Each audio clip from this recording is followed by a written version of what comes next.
Chinese Foreign Minister Yang Yi is arriving in Nepal for a two-day visit beginning today.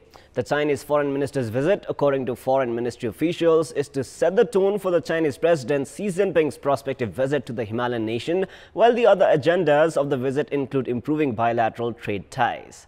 The foreign experts too have billed the visit as very crucial for shaping trade relations between Nepal and China. Good morning, I am Prarambha Dahal. Let's begin with the main stories. In a serious infringement on the jurisdiction of Medical Education Commission, Parliamentary Subcommittee recommends increment of student seats at medical colleges. Chinese Foreign Minister Yang Yi arriving today to set the tone for President Xi Jinping's prospective visit. Foreign experts bill the visit as the most conducive time to improve bilateral trade ties. US President Donald Trump says a peace deal with the Taliban has been cancelled on the eve of his crucial meeting with senior Taliban leaders.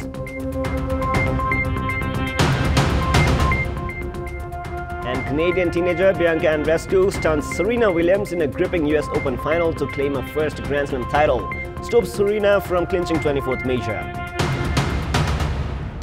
The Parliament Subcommittee on Education and Health has recommended all privately owned medical colleges affiliated with Kathmandu and Tribhuvan University to increase students' quota to 150. The subcommittee has also recommended the colleges to add 10 seats every academic session. There are 21 medical colleges affiliated under the two universities. Of them, 19 are privately owned. Representatives of the subcommittee said that they reached the decision to reduce the number of students going abroad to study medicine. Every year, at least 600 students leave the country to study medicine. However, the recommendation is against the committee's jurisdiction and interferes with the rights of the Medical Education Commission. The Medical Education Commission is responsible to allocate the number of students for each college. The enrollment ratio is fixed after assessing a college's infrastructure and academia. According to the Medical Council, a college must have a 750-bed hospital if it is to increase its student enrollment from 100 to 150. Likewise, there should be 86 professors and the outpatient department must provide services to a minimum of 1,000 patients every day. However, none of the private medical colleges have this infrastructure. As a result, the government reduced the student enrollment from 150 to 104 years ago. The Medical Council has also been critical to the subcommittee's recommendation. The subcommittee has also not recommended action against private medical colleges that are charging hefty fees. The Chinese Foreign Minister Wang Yi is arriving today afternoon for a two-day official visit. The visit is expected to set the stage for Chinese President Xi Jinping's visit of Nepal. The Chinese Foreign Minister will call upon President Bidya Devi Bhandari, Prime Minister KP Sharma Oli. He will also meet with his Nepali counterpart Pradeep Gyawali in a foreign ministerial level meeting to discuss into projects supported by China and the implementation of Belt and Road Initiative project. Nepal had signed the Belt and Road Initiative just over 2 years ago. As part of its agreement, Nepal needs to build its infrastructure within 3 years. However, with just 8 months remaining, Nepal is yet to initiate its part for the project. The Chinese minister will also meet the chairperson of Nepal Communist Party, Pushpakamal Dahal, and Nepali Congress's Sher Dewa. He will be staying at Solti Crown Plaza.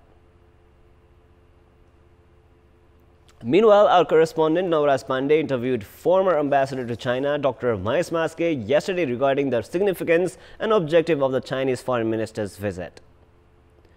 There have been several diplomatic efforts by the governments of Nepal on ensuring the Chinese president's visit to the country. According to former Ambassador Maske, the current scenario can be described as one of the most conducive one for the proposed visit, going by the fact that Nepal has eventually got a two-thirds majority government via a democratic election. Maske said that along with several diplomatic efforts aimed at confirming Chinese President Xi Jinping's visit to Nepal, the scheduled visit of the Chinese foreign minister would help set the tone for the visit. Foreign Ambassador Maske added that former Ambassador Maske added that Nepal should ensure that both the governments reach major bilateral agreements, especially the 9 different projects under the Belt and Road Initiative, so as to add a historical value to the prospective visit of the Chinese president. Dr. Maske further said that the government of Nepal should try to convince Chinese Foreign Minister Wang Yi on facilitating the Chinese government to add China-Nepal Economic Corridor under the Belt and Road Initiative. He said other important issues that Nepal should duly prioritize are petroleum and Nepal-China Special Economic Zone. Former Ambassador Maske said that failure in moving ahead with agreements regarding the projects under the BRI could be attributed to the failure of the Nepal government in understanding the core principle of the Chinese government, which is striking a balance between the scheme of grant and risk-sharing procedures like financial credits in terms of bilateral projects. It is now time for a short break, but for more news, to stay with us. Soaring gold prices has led more people to sell rather than buy gold. With few buyers, more than 600 kilograms of gold has been lying in the banks. The price of gold, in fact, in the international market has escalated due to ongoing trade war of the US and China, low interest rates of banks, and increasing demands. In Nepal, gold price has soared to more than 72,000 rupees per tola, which is approximately 11.66 grams. Without sales, a handful of jewelry shops have closed after being unable to afford rents and pay the salary of their staffers. During seasons, jewelry shops used to sell more than 25 kilograms of gold. However, the sales have dropped since last month. It is now time for the international news.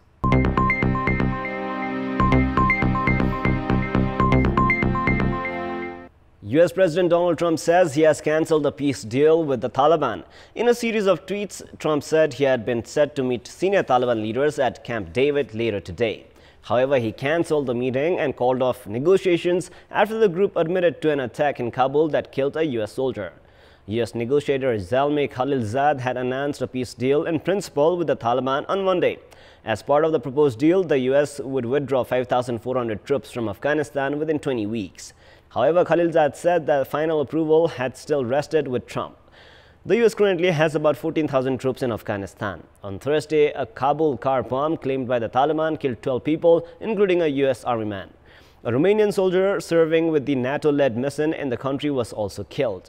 The attack highlights fears that US negotiations with the Taliban won't end the daily violence in Afghanistan and its toll on the civilians. The militants now control more territory than at any time since the 2001 US invasion and have so far refused to talk to the Afghan government, whom they deride as American puppets. There have already been 9 rounds of peace talks between the US and Taliban representatives held in the Gulf state of Qatar. In exchange for the US troop withdrawal, the Taliban would ensure that Afghanistan would never again be used as a base for militant groups seeking to attack the US and its allies. We've got more news coming up, but right now it is time for yet another short break. Welcome back. In our Public Voice segment, we'd asked the local residents in Palpa if the government has been working as per the public expectation. Let us now take a look at what they had to say. Public Voice. यो सरकारले आफ्नो कार्यकर्ता पाल्ने र आफू बन्ने मात्रै योजनाहरू चाहिँ नि बनाएको कारणले जनताले चाहिँ नि सुख सुविधा पाउन सकेको छैन। शासकीय कौशलता प्रदर्शन गर्न नसकेको कारणले सरकारले जनअपेक्षा अनुसार काम गर्न नसकेको। सरकारले गर्नुपर्ने कामहरुमा अध्ययन बिना हात हालेको र गर्न नपर्ने कामहरुमा पनि काम अगाडि बढाइरहेको अवस्था रहेको छ। सबै हामी नेपालीहरु जुटेर जे गर्दैछ त्यसमा हामी सबै लागि परेर उसलाई साथ दिने भने चाहिँ अगाडि बढ्छ कि जस्तो लाग्छ।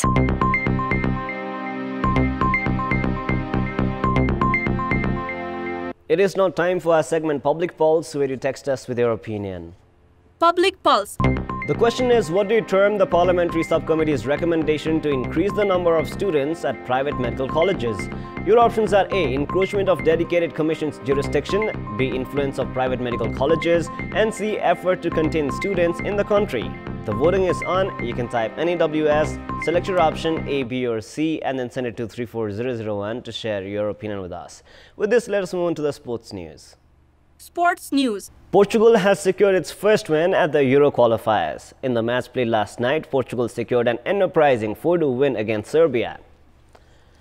William Carvalho put Portugal ahead in the 42nd minute, while Gonzalo Guedes doubled the visitors' lead in the 58th minute. Milenkovic pulled one back for host Serbia in the 68th minute. Star forward Cristiano Ronaldo reinstated Portugal's 2-goal cushion in the 80th minute. However, Mitrovic found the net to reduce the deficit in the 85th minute of the match. Bernardo Silva scored a minute later to seal the 4-2 win for Portugal. In the other matches played last night, England thumped Bulgaria 4-0 as Harry Kane scored a hat-trick with the odd goal from Raheem Sterling, while France humbled Albania 4-1. In a must-win fixture slated for today, Nepal will play against Bangladesh at the Under-19 Asia Cup. Having lost against the host in the first match of the tournament, a win today is mandatory for Nepal to keep its hopes alive for securing a semi-final berth.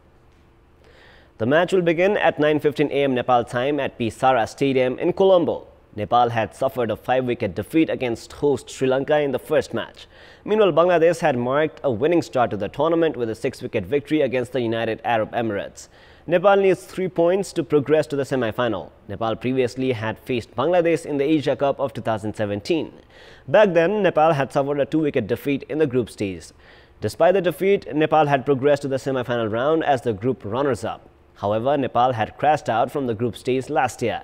Meanwhile, Afghanistan has secured its second win after brushing aside Kuwait by 7 wickets in the Group B match.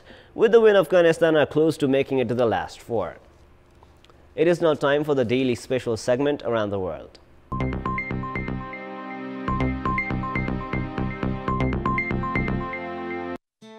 Zimbabwe's first post-independence leader, Robert Mugabe, died at the age of 95 on 6th of September.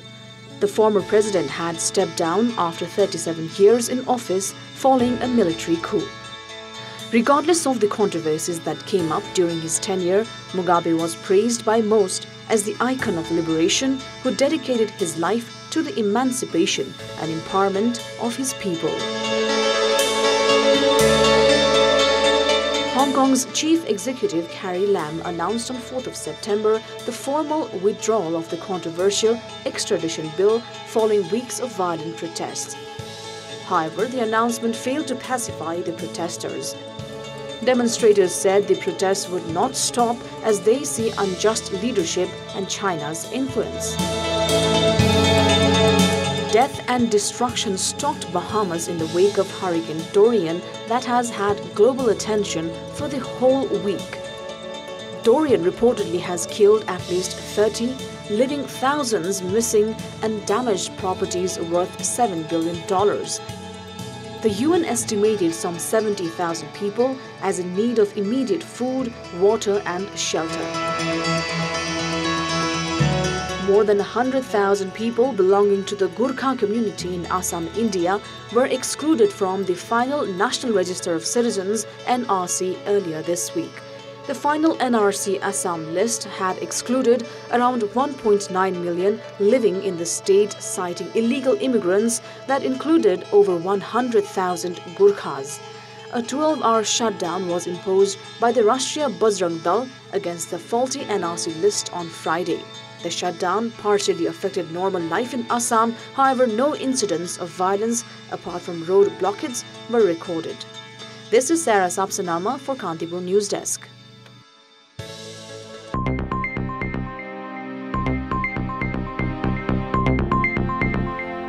And now, before we wrap up, here's a look at the top stories one more time. Parliamentary Subcommittee infringes on the jurisdiction of Medical Education Commission, recommends increment in student seats at medical colleges. Chinese Foreign Minister Yang Yi arriving today to set the tone for President Xi Jinping's prospective visit. Foreign experts bill the visit as the most conducive time to improve bilateral trade ties. US President Donald Trump says a peace deal with the Taliban has been cancelled on the eve of his crucial meeting with senior Taliban leaders. And Canadian teenager Bianca Andreescu stuns Serena Williams in a gripping US Open final to claim her first Grand Slam title. Stops Serena from clinching 24th major. That is all for the moment. Our next English bulletin is at 11 a.m. Keep watching Kantipur Television SD for more news and entertainment. Thank you for watching. Have a beautiful day ahead.